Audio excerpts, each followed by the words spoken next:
kita kali ini yaitu mengenai seorang guru kelas 4 ingin mengajarkan topik sumber energi dan perubahan.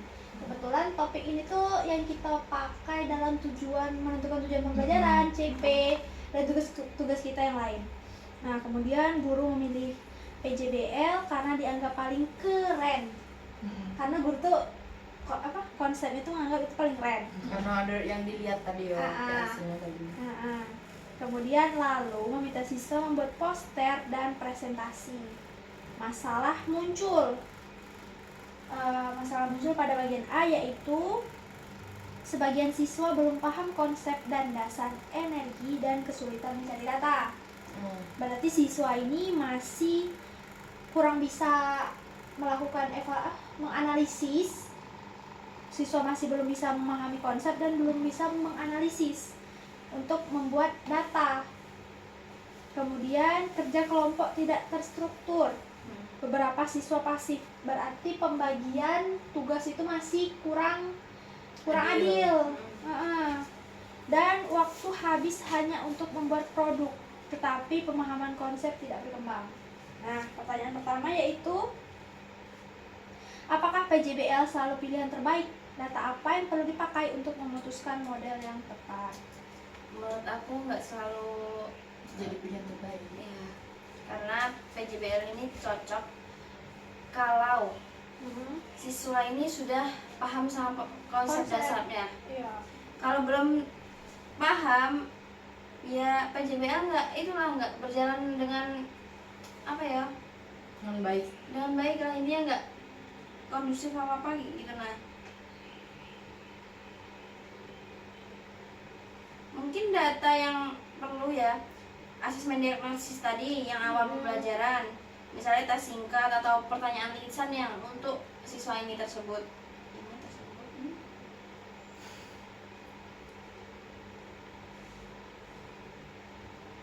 Observasi dulu kesiapan kerja kelompok atau apa ya kalau datanya. Menurut kalian apa kalau datanya pasti dia cocok? Untuk siswa atau untuk guru? Siswanya deh. Untuk siswanya mungkin buat grafik penggunaan, misal sumber energi kan.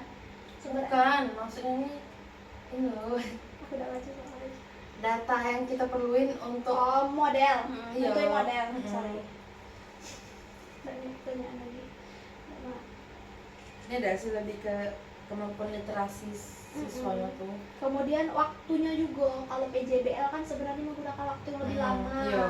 Soalnya kan harus membuat produk.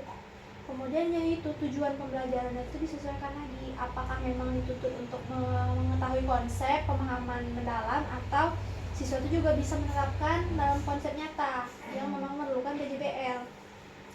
Dan juga perlu diketahui kemampuan mereka tuh dalam mencari dan memahami informasi tadi, bukan langsung ngasih tugas baik ke siswanya.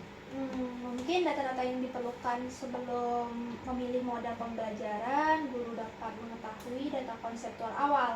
Misal guru melakukan tes diagnostik seperti yang Intan sebut tadi, misal apa itu energi, kemudian contoh perubahan energi, misalnya dari listrik menjadi cahaya.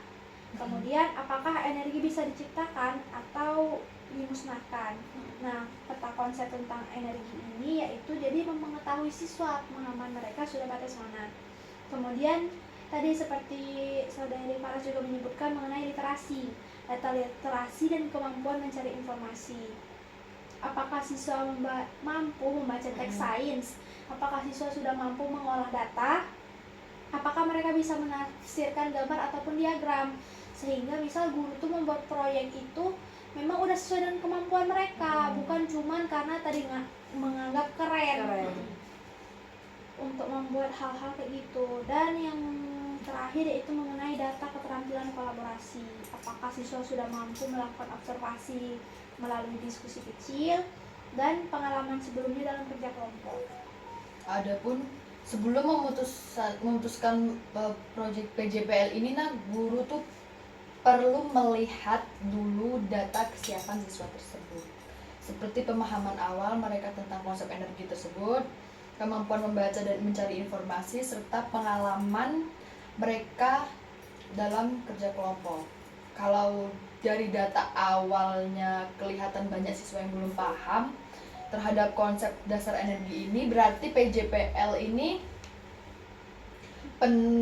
mungkin belum cocok dan perlu dikombinasikan dengan model lain. Iya. Untuk memang mengetahui dulu sebenarnya tujuan ini, apakah memang diperlukan memahami konsep atau tadi memang diperlukan kemampuan nyata. Jadi ya itu, kalau seandainya tujuan pembelajarannya itu siswa itu dituntut untuk memahami konsep, misal baru menerapkannya, yaitu guru tuh harus bisa fokus dulu memang mungkin metode-metode apa yang membuat siswa itu lebih paham, apakah metode saintifik, pendekatan saintifik, atau misal problem atau discover learning, atau PBL, problem based learning, misal diberikan suatu contoh atau studi kasus, kemudian siswa menganalisis, kemudian siswa bisa menerapkannya juga dalam kehidupan mereka sehari-hari. Mungkin guru dapat membuat misal tabel, di rumah mereka melakukan ini misal dalam pemakaian listrik di rumah kegunaannya untuk apa saja, misal di rumahnya ibunya tuh misal untuk blender, untuk misal kalau dia pakai kipas angin. Nah, penggunaan itu kan memang ada dalam kehidupan mereka sehari-hari. Nggak mesti harus yang ribet-ribet tugasnya.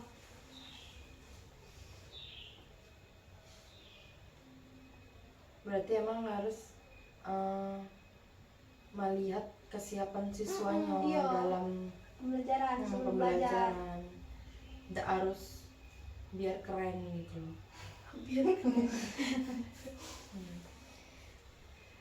Jalan-jalan apa gitu.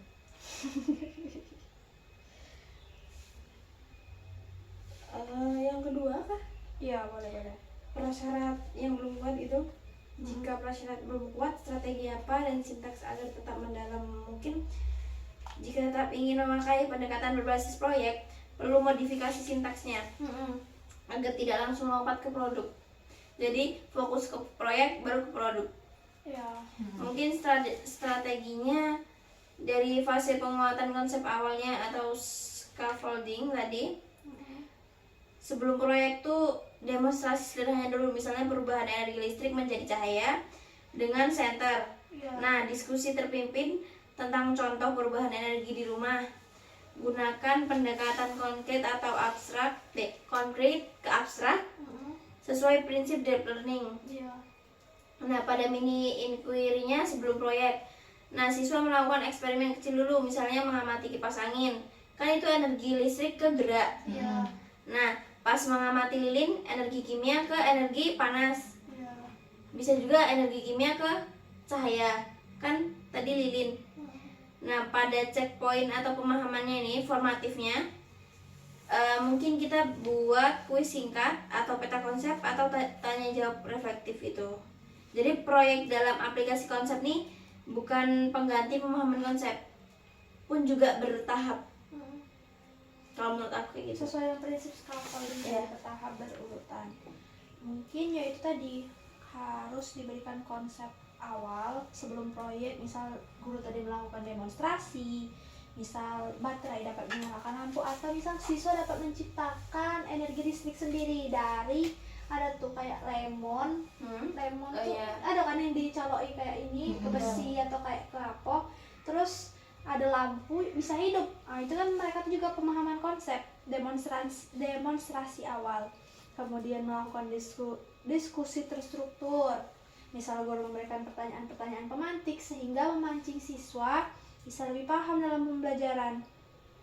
Kemudian bisa juga melakukan latihan identifikasi, misal melalui menonton dari video ataupun menunjukkan gambar. Misal guru juga dapat melakukan kuis dari gambar ini, misal dari gambar apa contohnya ya? Gambar apa? Setrika itu menghasilkan energi apa?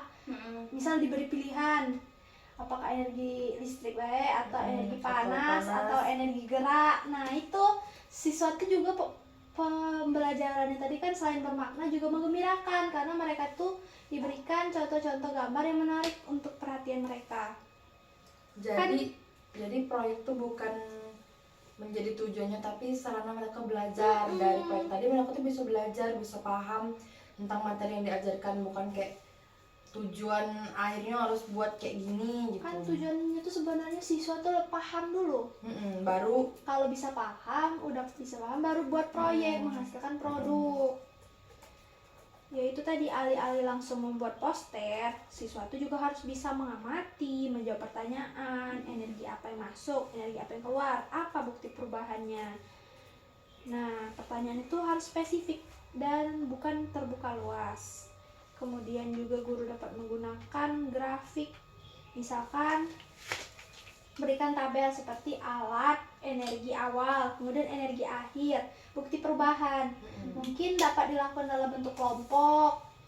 Dalam hal-hal ini mereka itu juga bisa membangun kolaborasi, kemudian menciptakan komunikasi yang baik sesama teman. Jadi proyek itu tidak berat sendiri juga.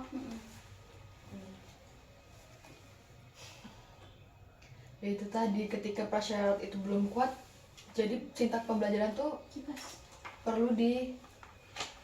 perlu penguatan konsep dasarnya tersebut sebelum masuk ke proyek.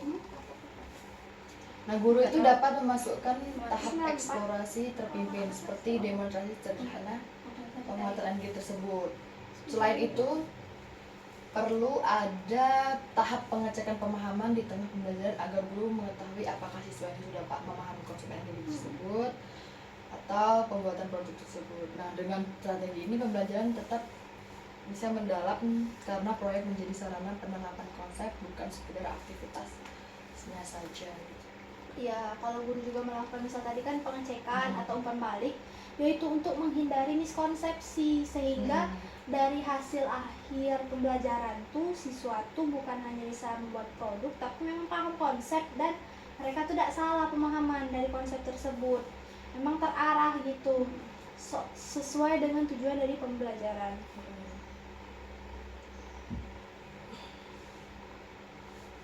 Dan pertanyaan ketiga itu mengenai bagaimana mengatur kerja kelompok dan diferensiasi agar semua siswa dapat terlibat.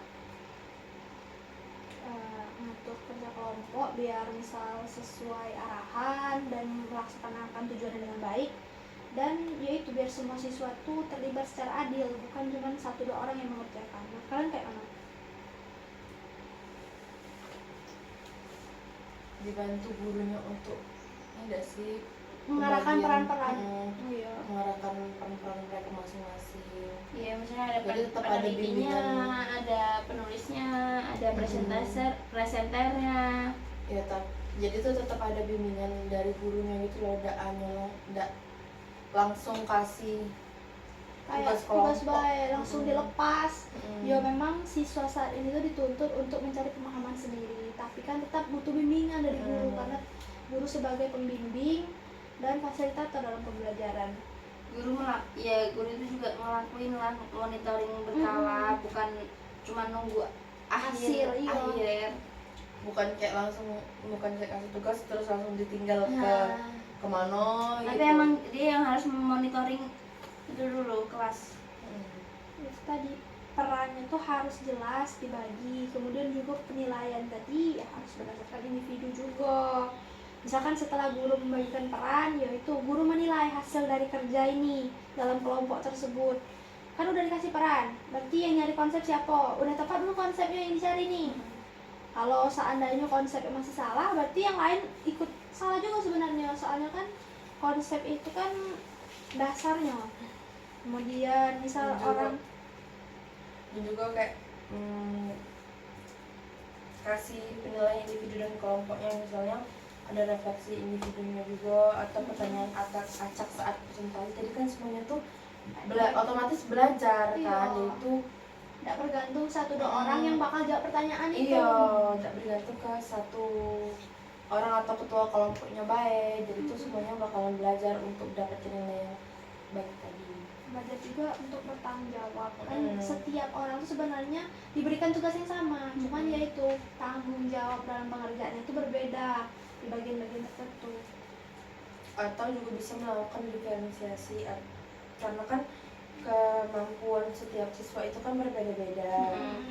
Dengan cara misalkan memberi bacaan berbeda tingkat kesulitannya. Mungkin ada siswa yang udah tingkat tinggi tuh bisa lah kita kasih bacaan yang level atas. Dan juga siswa yang mungkin butuh bimbingan khusus tadi, mungkin kita bisa kasih mulai dari yang paling dasar, iya mengenal dasar dulu. konsep. Kalau enggak sumber bacaan yang bergambar gitu juga bisa. Iya. Dan juga memberikan pilihan bentuk produk seperti poster, diagram, atau model sederhana. Jadi sesuatu bisa milih sendiri mana yang mau, mana yang sekiranya mampu mereka kerjain. Iya. Kayak orang Guru tuh memberikan pilihan tugas. tidak hanya memaksakan yang paling sulit untuk semua siswa gitu. Ya ini semua siswa Sesuai itu dengan- belajar sesuai levelnya. Sesuai dengan kemampuan siswaku sebatas mana yang mereka bisa ngerjain. Jadi semua siswa tuh harus terlibat dan belajar gitu. Nah, kerja kelompok tuh harus terstruktur dengan pembagian peran tuh yang jelas. Yang jelas. Dan disertai diferensiasi kemampuan siswanya tersebut, sehingga tidak dapat siswa yang pasif dan setiap anak memiliki tanggung jawab serta kesempatan memahami konsep, bukan sekedar ikut menyelesaikan produk tersebut gitu. Nah, ya, kayak gitu tadi kan siswanya kan jadi tetap belajar, bukan kayak cuman aktif tidak jelas banget, tapi mereka tidak paham konsep yang mereka pelajari, apa yang mereka sedang lakukan. Ya pada sintesisnya kan kayak PJBL kan bukan tujuannya, melainkan alat. Iya. Dia kan produk, project. Jika digunakan tanpa melihat kesiapan konsep, pembelajaran bisa berubah menjadi sekadar membuat produk. Nah, pembelajaran yang baik tentang sumber energi dan perubahannya harus dimulai dari asesmen diagnosis. Nah, apapun itu pembelajarannya, tetap yang mengawali itu ya pemahaman itu, dia asesmen diagnosisnya itu. Kemudian guru tuh juga harus memberikan batasan dengan fokus produk, bukan cuma estetika, tapi itu berdasarkan pemahaman konsepnya tadi. Jadi solusinya itu batasi ukuran poster, misal kalau kebesaran kan memakan waktu yang cukup lama. Kemudian fokusnya itu juga diarahkan kepada hal-hal yang lebih ilmiah, bukan cuma tentang gambar-gambar yang bagus atau apa. Kemudian juga guru tuh sebaiknya tuh udah memberikan template atau kayak panduan untuk pembuatan posternya ini, biar mereka tuh tidak bingung juga. Ini harusnya kayak mana ya? Misal naruh tulisannya tuh yang dekat mana biar menarik. Mungkin guru tuh juga bisa memberikan template. Contoh ya. Contoh, iya betul. Contoh sebelum siswa tuh membuat tugas tersebut. Kesalahannya tuh bukan pada PJBL-nya, tapi pada asumsi bahwa aktivitas menarik otomatis menghasilkan pemahaman. Misal, tidak semua proyek itu dapat meningkatkan pemahaman secara konseptual, tapi yaitu pemahaman konseptual itu dibangun terlebih dahulu, baru dilaksanakan proyeknya, karena proyek itu sebagai alat.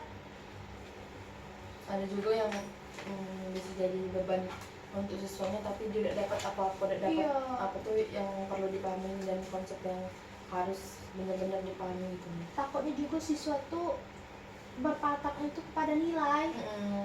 Jadi misal mengejar nilai bagus tapi tidak paham konsep, cuma berdasarkan buat-buat gaya, itu tidak sesuai dengan pembelajaran kita. Cuma dari kasus ini tuh kita bisa mempelajari inovasi itu bukan tentang model yang terlihat modern. Kayak guru tuh mau buat PJBL tadi biar terlihat keren, produk hasilnya tuh keren dilihat orang-orang. Tapi tuh inovasi itu adalah tentang ketetapan pedagogisnya. Kita tuh harus tahu apa tujuan belajarnya, di mana level kognitif siswa itu berada, dan juga apakah model ini membantu memahami konsep atau hanya membuat produk yang terlihat keren di mata tapi itu tidak memberi dampak yang secara signifikan terhadap siswa tadi untuk dipakai dalam kehidupan sehari-hari mereka gitu.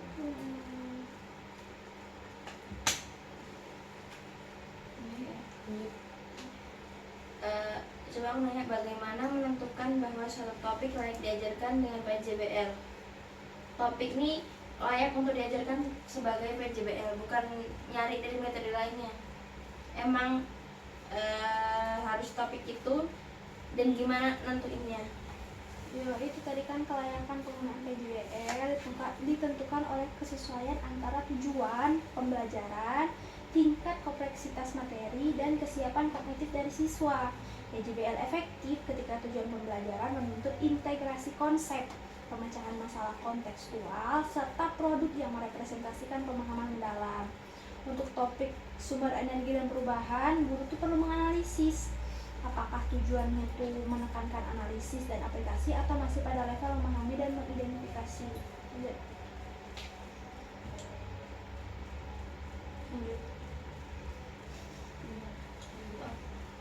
Sebutnya ya lanjut dari jawaban. Selain itu apa? Kan tadi kan guru itu perlu menganalisis. Adapun yang lainnya tuh, nah apakah siswa itu memiliki pengalaman bekerja kolaboratif dan literasi informasi yang memadai. Nah jika tujuan itu masih berada pada level pemahaman konseptual dasar atau C2 sampai C3 dalam taksonomi belum revisi ini, pendekatan seperti pembelajaran langsung berbasis inquiry terbimbing ini seringkali lebih efektif sebagai tahap awal. PJBL-nya lebih tepat digunakan setelah fondasi konseptual terbentuk. Dengan kata lain tuh model tuh pembelajaran adalah alat gitu dah sih. Ketepatan tuh Model ini sebagai alat untuk siswa tuh, misal kalau ini tuh materi itu harus berkreasi. Jadi betul. memang kemampuan-kemampuannya itu lebih terasah dan dapat juga melakukan pemecahan masalah. Kemudian aku lanjut dulu ini dulu tujuannya. biar Selesai lihat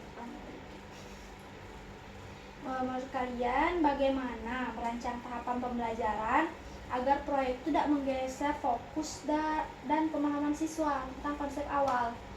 Kayak kan setelah pemahaman konsep kadang tuh lupa lagi karena udah fokus bikin proyeknya, kayak ribet, rumit gitu kan, nggak fokus lagi, udah lupa nih. Misal guru pas mau refleksi individu tadi malah lupa, hah tadi belajar apa? Nah kayak mana biar tidak menggeser tentang konsep awal nih, padahal mereka juga ada proyek yang perlu dibuat.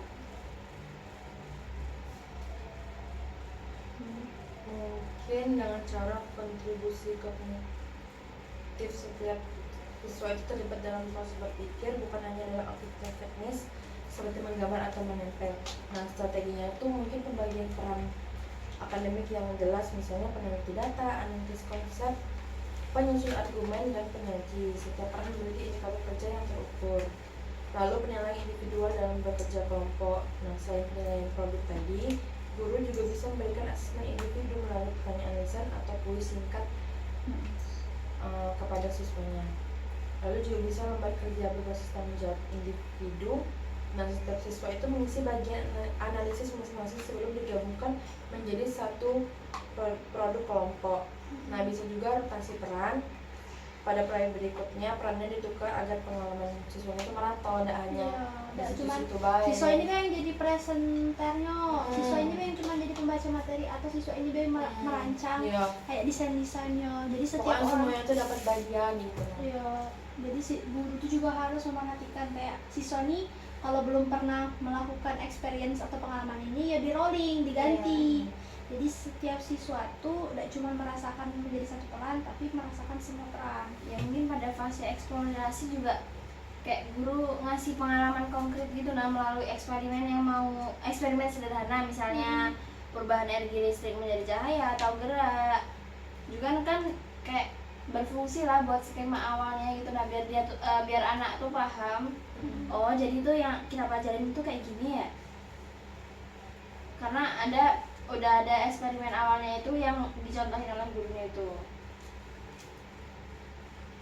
Jadi dengan rotasi peran tadi, siswa tuh bukan hanya memahami satu peran baik gitu, mendalami satu peran baik, misalnya peneliti data tadi, misalnya peneliti data.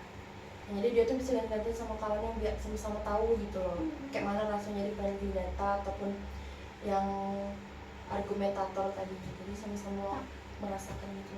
Ya itu takutnya misal kalau siswa itu cuma kayak menetap Di dalam satu peran paradigma ya. itu baik, ya mereka tidak bisa tahu misal cara mengolah data tuh kayak mana. Kalau dia cuma jadi argumentator kayak cuma ngomong-ngomong atau misal cara itu yang baik itu kayak mana mendesain biar pemahaman audiensnya tuh lebih bagus, atau peletakan misal unsur-unsur ataupun elemen-elemen dalam poster. Jadi ya itu memang guru tuh harus bisa membagi data ya. Benar.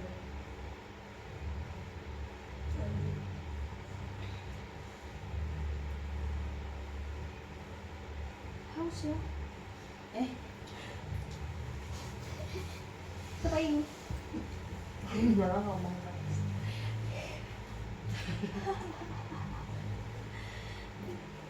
Belum Pak. Lanjut. Anissa. Ya masih di pinggang.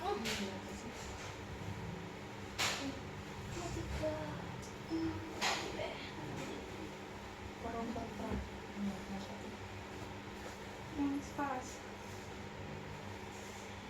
Ya masih langsung nomor 3 yang sudah. Oke, udah. Ya, pas.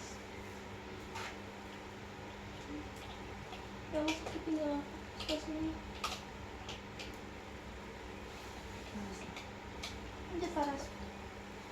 Kalian mas. Nah, apakah guru itu gagal karena memilih PBL atau project based PBL project based learning? Problem solving itu bang PBL, project based learning itu PJBL. Loh, kalian nih gak fokus lagi. Ya itu betul PJBL. Ya, apakah guru itu gagal karena memilih project PJBL ini atau karena tidak kompeten dalam mengelolanya? Kan seperti yang kita ketahui kalau PJBL itu kan banyak unsur-unsurnya. Dimulai dari unsur misal pemahaman konsep, kemudian pengelolaan data, mengevaluasian, kemudian juga cara menyampaikan dan bagaimana PJBL tuh layak atau menarik untuk teman-temannya untuk dilihat. Jadi model ini tuh memang kompleks, butuh perencanaan yang matang, dan kalau guru tidak melakukan asesmen awal ataupun asesmen diagnostik, yaitu menunjukkan kelemahan pedagogis dari sang guru.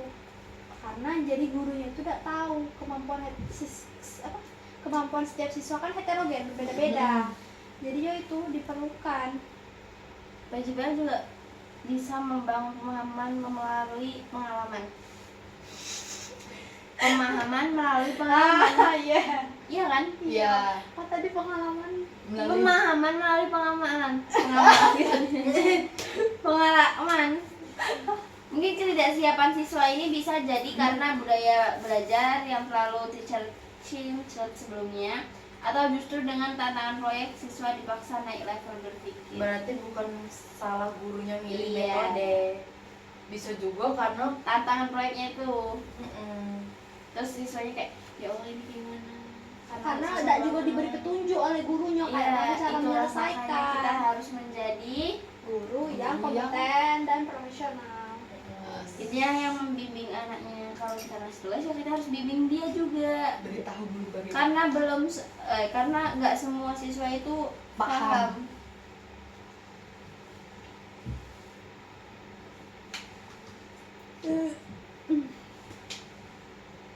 Masuk angin. Apakah pemahaman konsep harus selalu didahulukan sebelum proyek, atau justru proyek bisa menjadi jalan untuk membangun konsep?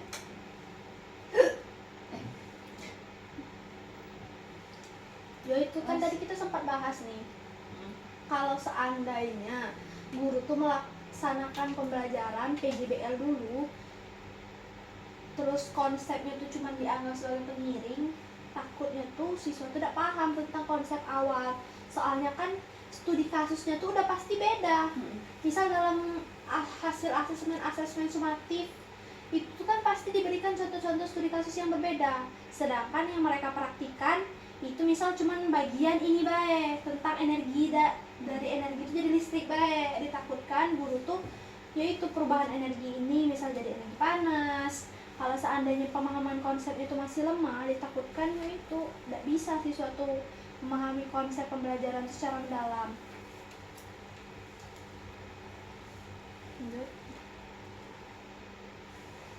Nah, itu juga bisa analisis ke teori konstruktivisme yang mengatakan belajar terjadi saat siswa aktif membangun maknanya. Nah, dengan eksplorasi ini siswa bisa menemukan konsepnya sendiri. Nah, pembelajaran terlalu terstruktur bisa mematikan rasa ingin tahunya dari siswa-siswa tersebut.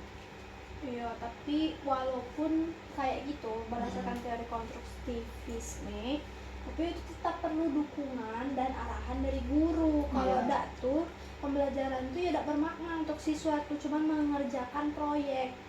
Soalnya kan bakal diuji lagi dalam asesmen sumatif tentang pemahaman konsep dari siswa.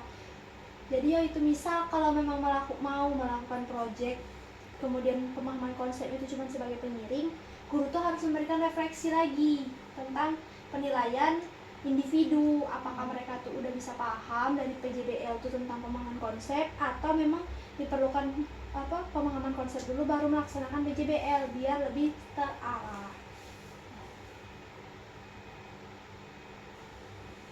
Menurut kalian, jika hanya sebagian siswa yang aktif dalam kelompok, apakah itu kegagalan model atau realitas dari perbedaan kemampuan? Kan memang setiap siswa itu memiliki kemampuan yang berbeda. Ada yang bisa bagian komunikasi, ada yang lebih bagus dalam hal-hal tertentu. Nah, menurut kalian ini tuh karena memang modelnya kayak gini atau realitas sebenarnya dalam kemampuan? Ya mungkin guru tuh wajib lah menjamin semua siswa tuh belajar. Kayak kan dalam satu kelas tuh kan kita juga nggak bisa ngontrol murid gitu. Nah jadi emang kita yang harus lihat satu persatu, emang dia tuh harus semua tuh belajar gitu. Nah kalau tanpa struktur peran itu mungkin ketimpangan pasti terjadi. Pembelajaran juga yang baik harus inklusif gitu, Terbuka untuk semua.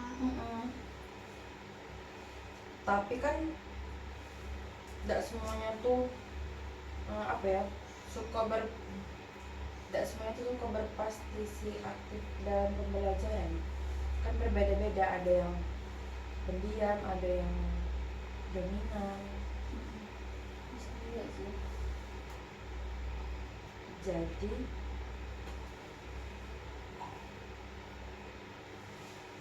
itu juga bisa realitas perbedaan kemampuan yang bukan kegagalan model dari pembelajaran tersebut. Jadi guru itu juga harus bisa membagi peran setiap siswa untuk tetap aktif tapi dalam porsi masing-masing. Ya. Oke.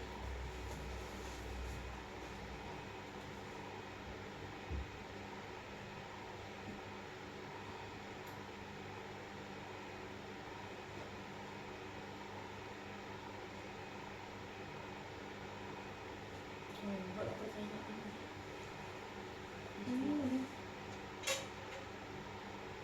Berapa detik? Apakah kita sebagai calon guru ingin dikenal sebagai guru inovatif atau guru yang efektif?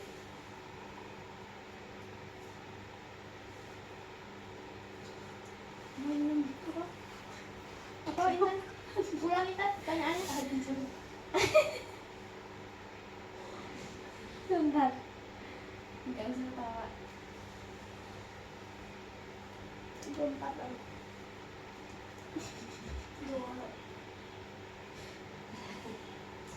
Ulang kan pertanyaannya kan. Jadi Lanjut apa lah? Bisa nih. kan gini kan, apakah kita sebagai calon guru nih ingin dikenal sebagai guru yang inovatif ataupun efektif? Apa guru yang efektif? Maka Sebenarnya kalau siswa itu pasti lebih sukanya itu inovatif nggak sih? Soalnya pembelajaran jadi lebih beragam. iya. Mungkin penggunaan metode-metode yang disesuaikan dalam setiap bab ataupun subbab yang bakal gurunya ajar. Tapi Tapi kalau inovatif ini belum tentu efektif. iya, takutnya tuh kesusahannya terhadap guru ataupun terhadap siswa. Misal penggunaan metode-metode ataupun model-model pembelajaran itu kan memang menarik, inovatif, tapi mungkin membutuhkan waktu yang lebih lama, membutuhkan biaya juga mungkin. Misal kalau setiap pembelajaran tuh guru menggunakan praktek, nah jadi kayak itu harus dilihat dulu lagi mana yang memang lebih tepat untuk setiap tujuan pembelajaran, mana yang kurang. Itu tadi.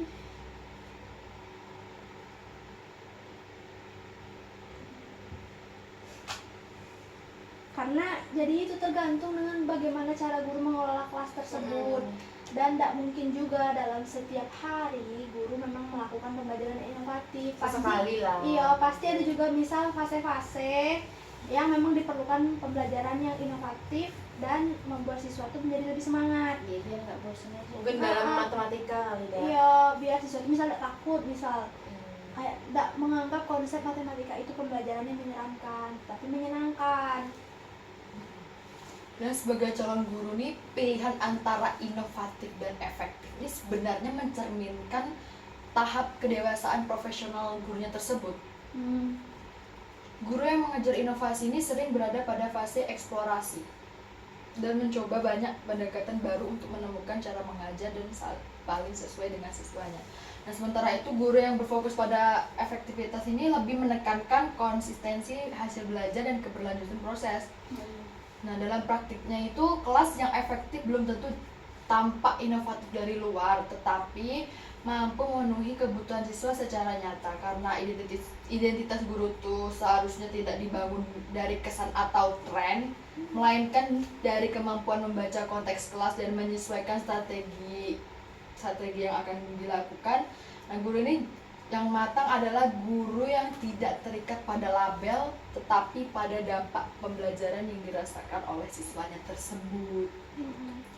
Jadi pembelajaran tuh bukan cuma sekedar mengajar nilai, tapi mengajar pemahaman dari konsep.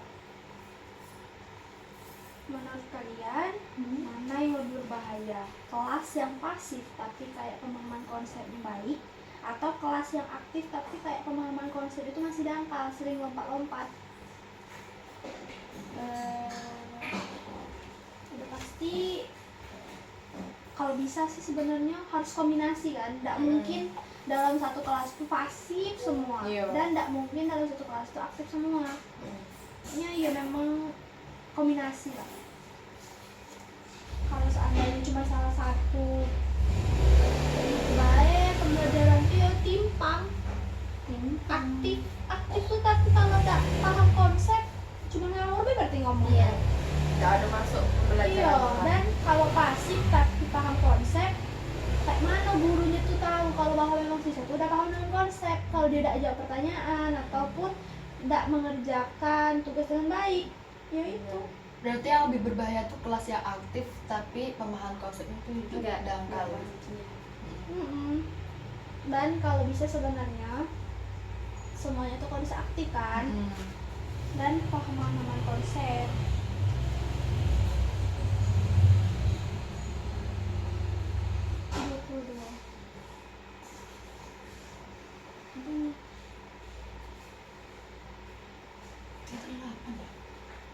Hidup sisa 20-an lagi.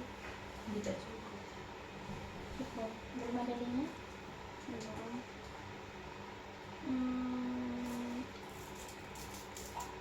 Lanjut Faras pertanyaan. Nah, kita kan bahas PJBL nih di kelas berapa kemarin? 4. Kelas 4 ya. Nah, penggunaan PJBL nih sudah ini enggak sih, sudah pas enggak sih dengan tahap perkembangan anak? Tahap perkembangan kognitif anak tuh di kelas kayak gitu, di kelas 4 tuh. Mungkin pada anak kelas 4 ini kan usia 9 sampai 10 tahun ya kan, rata-rata masih berada pada tahap operasional konkret. Artinya mereka tuh lebih mudah memahami sesuatu yang nyata, langsung diamati gitu dan langsung praktek, daripada cuman kayak ceramah pun juga. Siswa anak kelas 4 ini tuh masih kesulitan berpikir abstrak kalau nggak dibarengin sama pemikiran konkret itu. Nah, Jadi harus dihubungkan dengan pengetahuan. iya, yang dekat dengan kehidupan saya. Nah, jadi proyek itu terlalu terbuka kalau menurut pencarian data mandiri, gimana ya? Kayak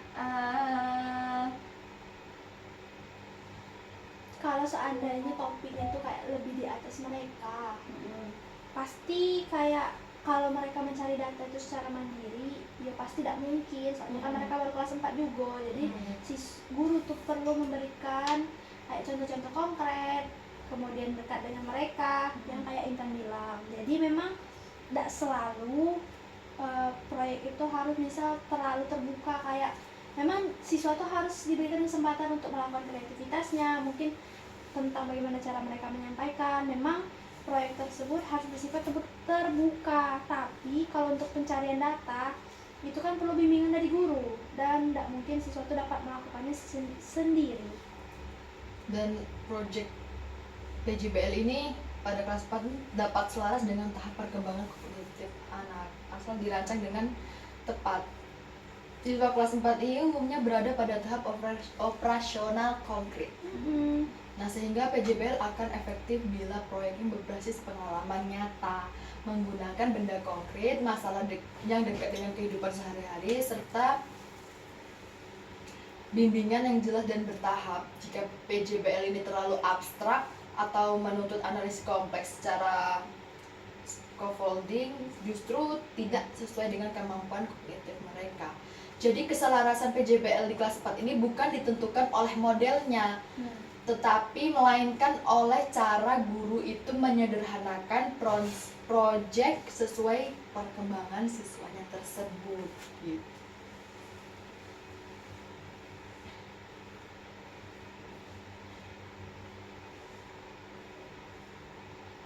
Nah, apakah guru dalam kasus ini keliru memahami?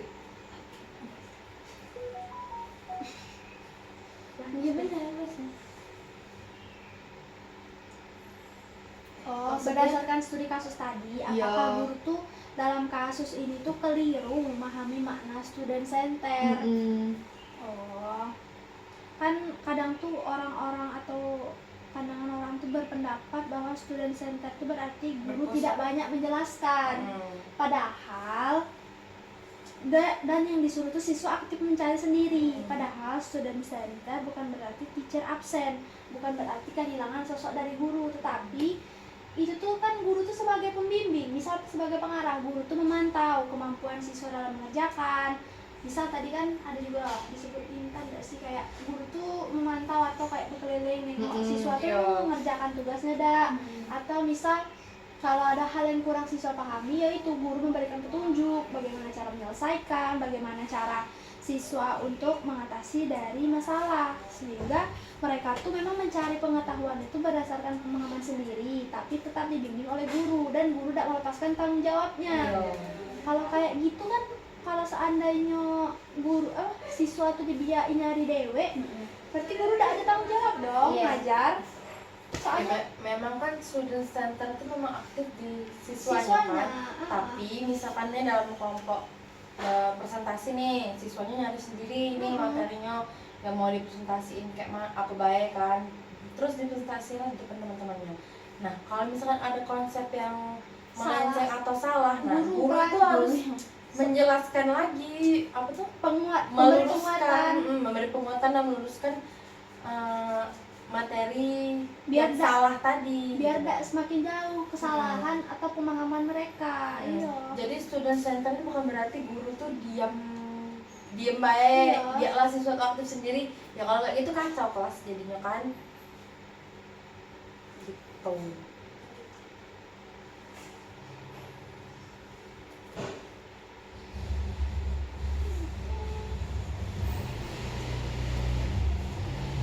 Terus lanjut, apakah proyek tanpa asesmen konseptual ini merupakan bentuk pembelajaran yang membosankan? Misal contohnya tuh kalau tidak ada pretest, Nah, tidak ada pretest, tidak ada kuis, dan tidak ada refleksi. Ya itu kalau tidak ada asesmen, kok nggak ada asesmen konseptual kayak pretest ataupun pertanyaan pemantik, kemudian kuis selama pembelajaran ataupun refleksi individu, itu proyek itu cuma menghasilkan rancangan visual ataupun produk visual tanpa siswa tuh tahu tentang makna dari pembelajaran, tujuan pembelajarannya apa. Nggak bisa kayak gitu, nggak ada asesmennya. Tapi bisa juga dari proses diskusi dan presentasi itu kan sudah jadi apa tuh acuan kita untuk menilai siswa Iya. dalam pembelajaran. Nggak harus asesmen, enggak sih? Tapi tetap harus diiringi biar lengkap, soalnya kan kalau produk ini tuh cuman berdasarkan kelompok, nggak bisa nengok kemampuan individu-individu ini kayak mana kemampuannya kalau nggak ada tes. Gue nggak setuju ya sama lo.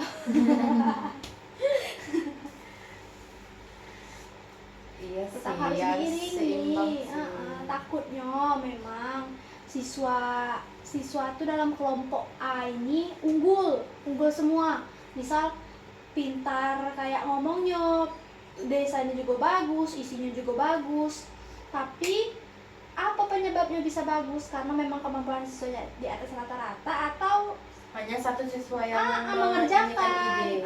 memberikan ide, mengerjakan. Dan seandainya misal kelompok B, mereka nilainya pas-pasan atau penampilannya apa, tapi semua anggotanya itu terlibat, memang kayak berkolaborasi. Jadi guru tuh juga sebenarnya harus tahu juga kemampuan setiap siswa tuh kayak mana. Tetap dilakukan asesmen walaupun tidak dalam bentuk tes tertulis, bisa juga melalui pertanyaan, kuis dan refleksi. Wow. Nah, apakah kesalahan terbesar dalam kasus ini terletak pada model sintak atau filosofi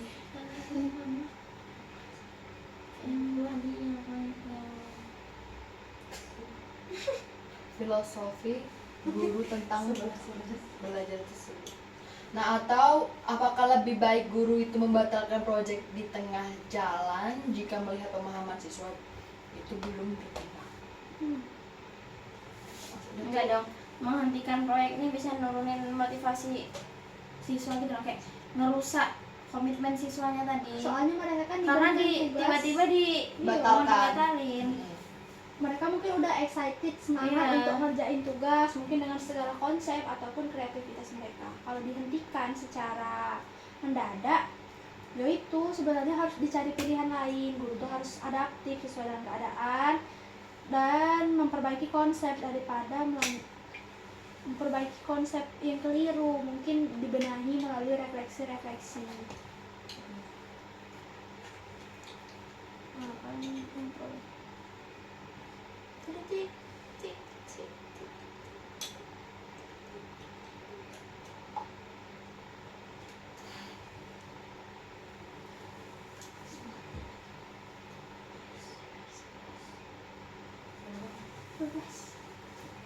Apakah desain proyek ini selaras dengan teori perkembangan kognitif anak, atau kayak proyek ini selaras nggak sama umur atau Kemampuan anak tuh. iya kemampuan anak tuh? Sesuai lah, soalnya kan PJBL ini kan contoh konkret yang mereka lakukan, yang dekat dengan mereka.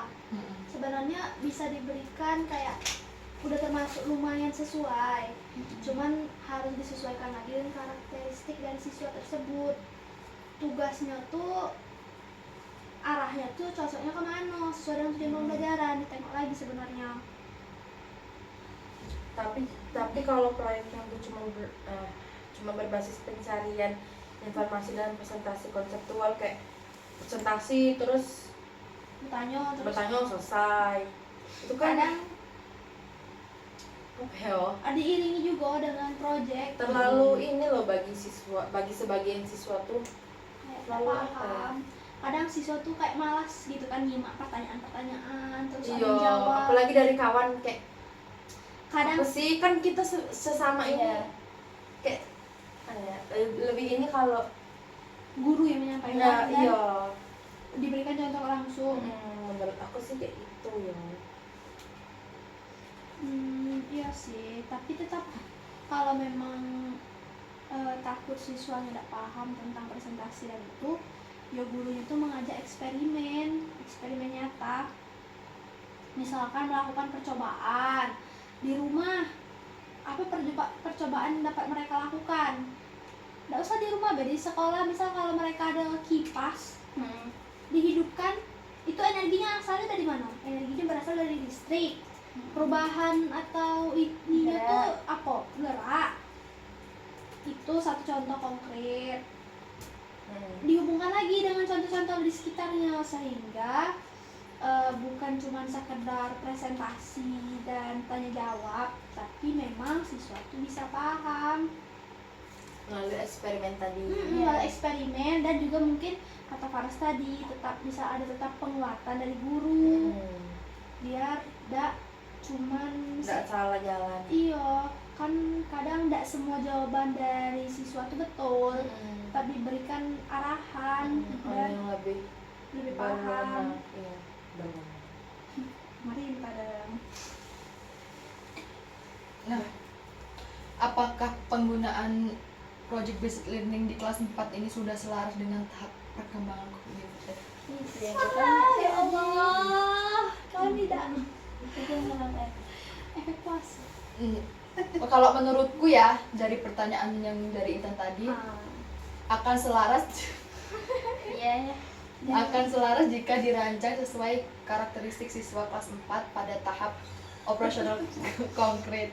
Nah, ini belajar paling baik melalui kegiatan nyata dan terarah. Oleh karena itu, PJBL ini perlu menggunakan proyek sederhana, konteks dekat dengan kehidupan sehari serta pendampingan guru yang jelas. Tanpa penyelesaian tersebut, PJBL ini berpotensi melampaui kemampuan berpikir siswanya tersebut. Ditakutkan kalau ada penguatan lagi dari guru, harusnya siswa tuh kayak tahu batasan-batasan, tahu juga harus yang mereka capai. Jadi ya itu memang perlu penguatan dari guru. Makan aja. Nah, aku ada ini. Kau tuh makin minggir aja. Makin tidak nampak. Kan kurikulum sekarang nih sudah semakin apa ya? Semakin berkembang, nah, Semakin berkembang karena juga zaman juga semakin berkembang. Nah, tentunya pasti banyak tekanan dong untuk siswa, guru-guru, untuk guru. Nah, apakah tekanan dari kurikulum tadi itu dan tuntutan yang apa ya, perkembangan teknologi inovasi itu membuat guru lebih fokus pada tampilan pembelajarannya itu daripada kualitas berpikir siswanya tuh? Harusnya tuh kalau jadi guru yang baik itu kan memang mereka tuh harus bisa adaptif dengan perkembangan zaman, perubahan kurikulum. Mungkin juga metode-metode yang digunakan juga harus relevan dengan zamannya. Nah, kalau guru tersebut bisa menerapkannya secara baik, tentu yang lebih diutamakan tuh konsep, pemahaman konsep, karena pembelajaran sekarang kan berupa deep learning. Deep learning kan tentang pemahaman mendalam. Jadi kalau seandainya cuma berdasarkan apa tadi? Yang sebelum satu lagi tadi kan ada dua tadi mau bilang. Inovatif, pembelajaran inovatif baik. Inovasi baik, tapi pemahaman konsepnya masih kurang. Iya. Nggak bisa, soalnya yang sebenarnya dituntut oleh kurikulum tuh siswa tuh pemahaman mendalamnya yang penting. Jadi ya memang kalau nak lebih adaptif lagi, guru tuh bisa menerapkan keduanya, pemahaman mendalam dan diiringi dengan konsep yang inovatif. Entah itu ditambahkan misal kuis-kuis inovatif atau misal ice breaking berupa kuis yang memang seru, atau tanya jawab, atau misal tanya jawab sebelum pulang. Nah, jadi memang ya itu biar siswa tuh kan dituntut itu untuk pemahaman mendalam. Tapi kan yang nampak yang dinilai itu tampilan pembelajaran dari guru gak sih, daripada kayak Nggak nengok siswanya, Iya. siswanya udah paham atau belum. iya, kualitas siswanya itu jarang dilihat gak sih? Yang dilihat itu mungkin dari apa tuh, dari tampilan ini gitu. Misalkan gurunya tuh kan sebenarnya kalau guru tuh udah pasti ada asesmennya juga kan, dinilai oleh misal kepala sekolah ataupun Iya. guru dari sekolah Guru lain. Kadang tuh memang dinilainya tuh tentang sebagaimana guru tuh menyampaikan materi, menarik atau tidak. Cuman itu tengok lagi nilai hasil ujiannya, tengok lagi nilai sesuai tidak Dengan tujuan dari kurikulum kita, udah tercapai belum nilai-nilai ini yang harusnya udah dimiliki oleh siswa tersebut. Tidak bisa. Iya sih, kadang tuh kan kalau ada penilaian kayak gitu kan, itu biasanya diiniin dulu, apa namanya? Observasi lagi, ditengok lagi cara. Bukan, kayak direncanain dulu. Iya, siswanya. didesain. Kayak kamu jawab kayak gini ya, jadi ini. Kayak dibuat skema Iya, sebelum di briefing biar dulu. nampaknya Briefing. tuh rapi, baik, baik, gitu, nah. bisa jawab pertanyaan. Padahal siswanya itu disetting. belum tentu Bisa. paham dan mengerti materi Itu pun yang kadang dijelasin sama dikasih guru. lembar buat Jawaban. jawaban. Iya. di setting gitu. biar apa ya, biar nampaknya tuh gurunya tuh bisa menjelaskan dengan baik kepada siswanya Dengan tadi, typing. dengan menyampaikan dengan baik kepada siswanya tadi supaya siswanya tuh ngerti gitu. Padahal tuh indah. Enak is typing. Berapa? 4 menit lagi. Ini lanjut. Soalnya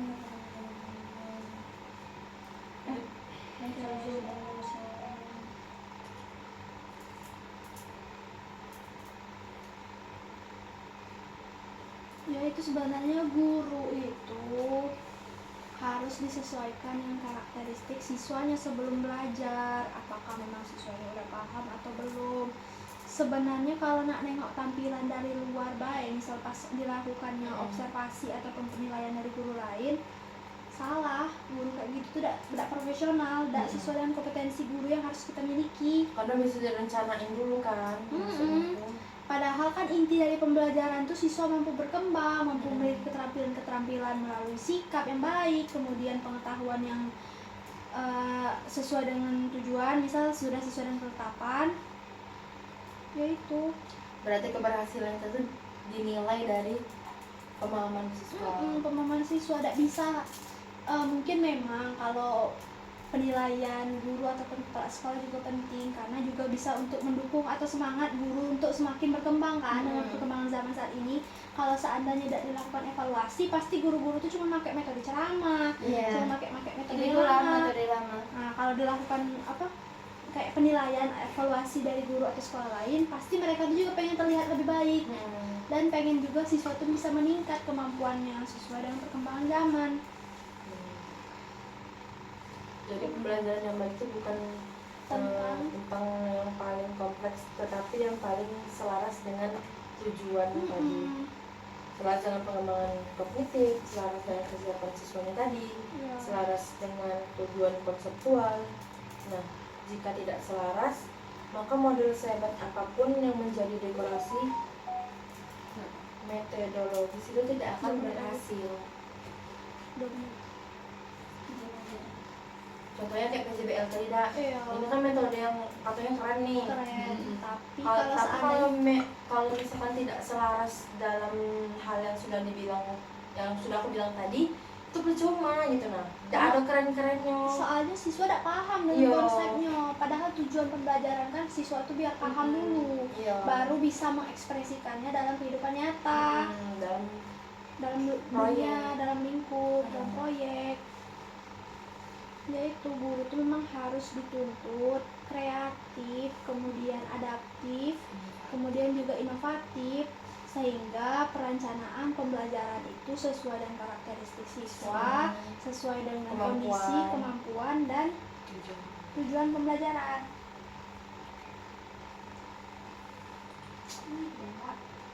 Itu untuk ruang lain kita tak. Kan tadi tuh ada yang bikin itu juga bikin. Udah. Tunggu 30 detik aja.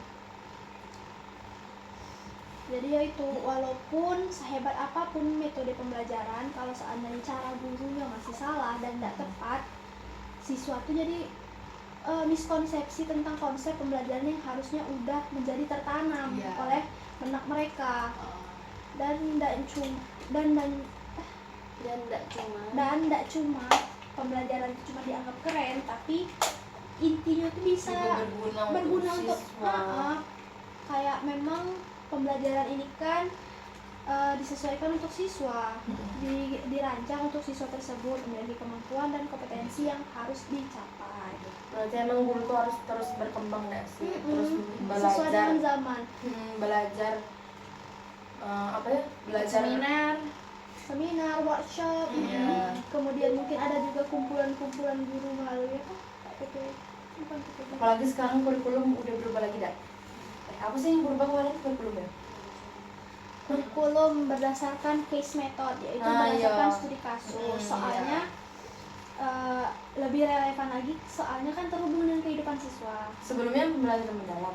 Sebelumnya tuh pembelajaran mendalam tetap dilaksanakan. Ini cuma tambahan lagi. Iya, tambahan lagi, revisi lagi, lebih Nah, berarti dari sini kan kita bisa nengok kalau memang tuntutan guru tuh semakin banyak.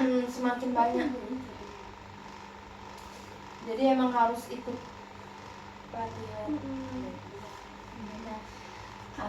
Kita akhiri Jadi dengan alhamdulillah. Bismillahirrahmanirrahim. Semoga ilmu kita selalu berkah. Amin.